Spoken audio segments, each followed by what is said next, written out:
You think you are a purebred human? Wrong. Flowing in your body is the blood of a monster. 30,000 years ago, there was a kind of creature on Earth whose brain was 10% larger than yours, whose strength was 3 times yours. With one punch, they could kill a wolf. In a blizzard of -40 degrees, they chased and killed mammoths bare-chested. They were not your ancestors.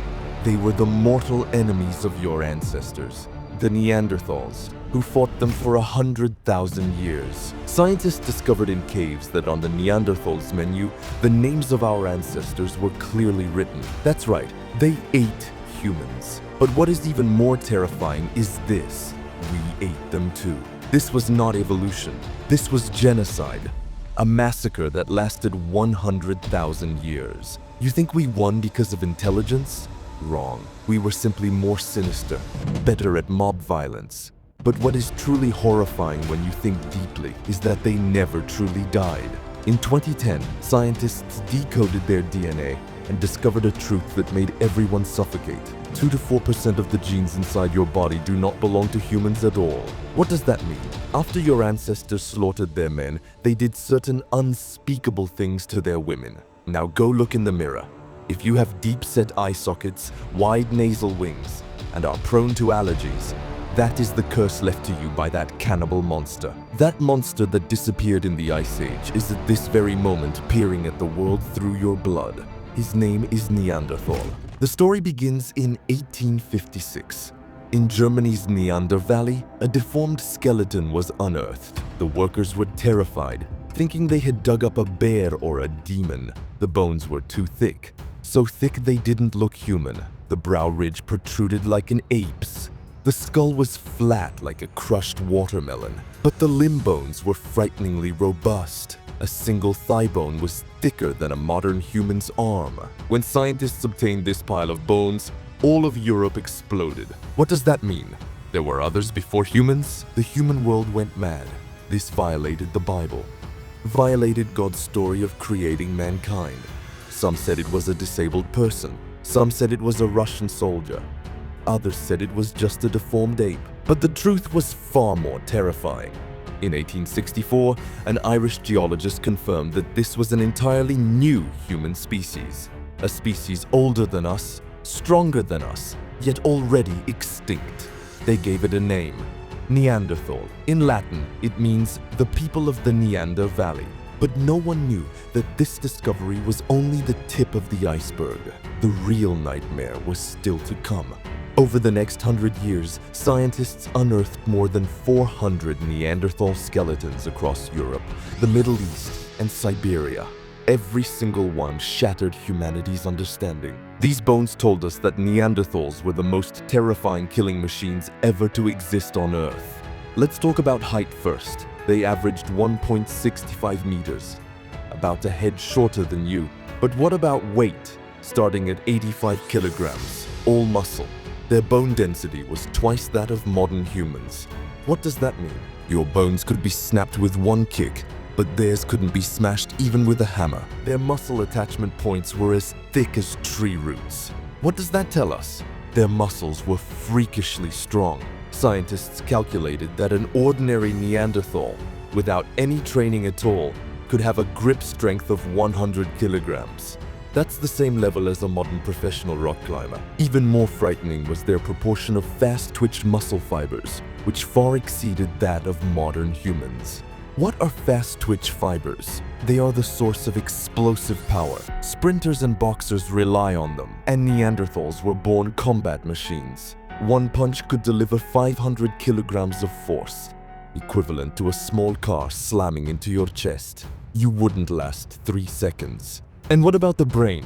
This is the most ironic part. Neanderthals had a brain capacity of 1,500 milliliters. Modern humans, 1,400 milliliters. Their brains were 10% larger than yours. But here's the problem. A bigger brain doesn't mean greater intelligence. Their brain structure was different from ours. The occipital lobe was especially developed. That's the visual processing area. Their gaze could lock onto prey in the dark with owl-like precision. Their cerebellum was also very large. That's the center for motor control. Their physical coordination far surpassed that of modern humans. But the frontal lobe, responsible for thinking, language, and social interaction, was much smaller than ours. What does this mean? They couldn't use complex language, couldn't plan far ahead, and couldn't cooperate on a large scale. They were perfect hunters, but not perfect social animals. And this sealed their fate. But before talking about fate, you first need to understand just how good these monsters were at fighting. 30,000 years ago, Europe was a monster playground. Cave bears weighed 800 kilograms, stood 3 meters tall when upright. Woolly rhinoceroses weighed 2 tons, their horns a meter long, capable of smashing trees apart. Mammoths weighed 6 tons, their tusks 3 meters long. One step could crush you flat. There were also cave lions, 25% larger than modern lions, able to bite through your spine in a single bite. All of these monsters were food for Neanderthals. How did they fight them? They didn't use bows and arrows. Neanderthals hadn't invented bows. They didn't use traps, nor could they dig complex ones. What did they use? Spears. Wooden shafts sharpened and fire hardened. That's simple. And then they charged in for close combat. They stabbed with spears, smashed with stones, beat with fists until the prey died. Or they did. This wasn't hunting. This was suicide assault. What's the evidence? In their bones. Scientists have calculated that 80% of Neanderthal skeletons show signs of healed fractures. Broken arms, broken legs, broken ribs were routine. One Neanderthal had a shattered shoulder blade, a fractured left arm, 3 fractures in the right leg, 2 fractures in the skull, and he survived. He lived to be 50 years old. What does this tell us? It tells us that their injuries were treated with the help of companions. They had medicine, they had care, they had emotions. These cold-blooded killing machines could also cry, could also laugh, and could also bury their dead relatives. Archaeologists discovered a Neanderthal grave in France with pollen inside it, showing that they placed flowers beside the dead. They had beliefs, rituals, and reverence for death. But none of this could save them, because 70,000 years ago, they encountered the most sinister species on this planet, us, Homo sapiens. When sapiens walked out of Africa, they carried a secret weapon, not stronger bodies, not bigger brains, but language. Complex language that could express abstract concepts. Language that could transmit knowledge. Language that could organize cooperation among hundreds of people. Neanderthals could produce at most a dozen syllables, barely enough to communicate. But sapiens could speak thousands of words, tell stories, spread rumors, and incite emotions. What use was that? Enormous use. Language allowed sapiens to form hunting parties of dozens of people. Neanderthals, at most groups of 5 or 6. Language allowed sapiens to trade with tribes hundreds of kilometers away. Neanderthals, their lifetime activity range did not exceed 30 kilometers. Language allowed sapiens to pass down the knowledge of one generation intact to the next.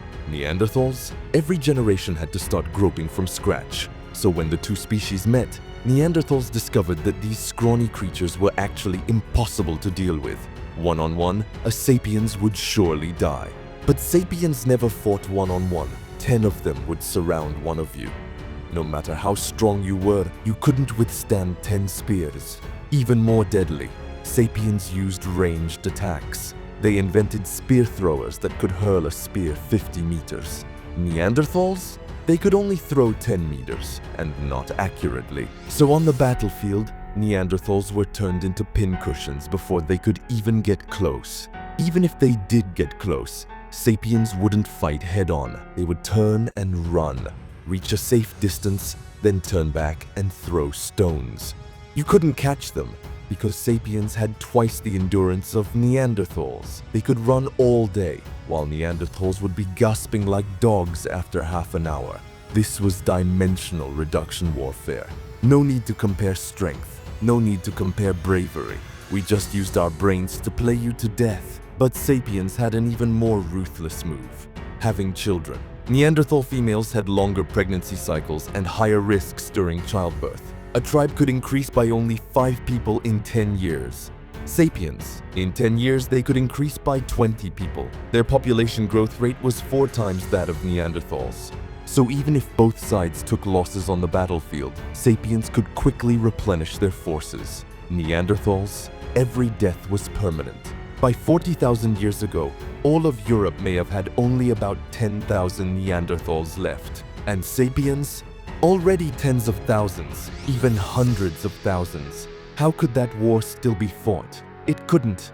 Neanderthals began to retreat. They withdrew from the Middle East, from the European plains, hiding in the mountains, hiding in caves. But it was useless. Sapiens hunted them down, wiping out tribe after tribe. By 30,000 years ago, the last Neanderthals on Earth were barely surviving in caves in Gibraltar. And then they went extinct. But the story wasn't over, because before extinction, something happened. Something that changed your fate and mine. Scientists discovered a 40,000-year-old skeleton in Romania. DNA testing showed that 6 to 9% of this person's genes came from Neanderthals. What does that mean? One of his great-grandparents was a Neanderthal. This shows that sapiens and Neanderthals didn't just fight wars. They also slept together. And not once or twice, but continuously for tens of thousands of years. From 50,000 years ago until 30,000 years ago, a full 20,000 years, the two species slaughtered each other while also interbreeding. Think carefully about that image. Can you imagine it? A sapiens tribe had just slaughtered a group of Neanderthals, then captured their women and forced them to bear children. These children were the first generation of hybrids, with the blood of two species flowing inside them. But who did they belong to? To sapiens. Because sapiens were dominant. When these hybrids grew up, they continued to marry sapiens and have children, producing the second, third, and fourth generations. Neanderthal genes were diluted generation by generation, from 50% to 25% to 12.5% to 6% to 3% to 2%. Up to today, there are still 2 to 4% left inside your body. And this 2% is still affecting you, affecting your appearance, affecting your health, affecting your personality, and even affecting your destiny. Scientists have discovered that if you are prone to depression, it may be Neanderthal genes. If you suffer from insomnia, it may be Neanderthal genes. If you are especially sensitive to pain, it is still Neanderthal genes. Because they lived in high-latitude regions with short daylight hours, they were prone to vitamin D deficiency and depression. Their circadian rhythm was different from that of modern humans. So if you stay up late, it may be your Neanderthal genes acting up. Their pain nerves were more sensitive than those of modern humans. Because in icy, snowy conditions, sensing pain could save lives. But in modern society, this has become a burden. You fear pain more than others, fear cold more than others, and are more prone to allergies. It's all because that monster from 30,000 years ago is still inside your body, but not entirely. Neanderthal genes didn't bring only harm. They also gave you certain advantages, such as immunity. 20 to 30% of immune-related genes in modern humans come from Neanderthals. Perhaps Neanderthals were the true winners after all. They didn't survive the war, but they conquered this planet in another way. They slipped into our bodies and became a part of us. They built civilization with our hands, used our brains to think about the universe, and walked toward the stars with our feet. So the next time you look in the mirror, look carefully into your eyes. Those deep-set eye sockets may be Neanderthals looking back at you. That monster from 30,000 years ago, that cannibal, that king of the Ice Age, at this very moment is living inside your body, alive together with you. So the next time you look in the mirror, don't just see a face. See a survival story that lasted 100,000 years. The Neanderthals are gone, but their legacy is written in your blood. You are the final chapter of a war that never truly ended. If this discovery shocked you, hit that like button and subscribe, because on this channel, we dig deeper into the mysteries that make us who we are. Until next time, keep looking closer.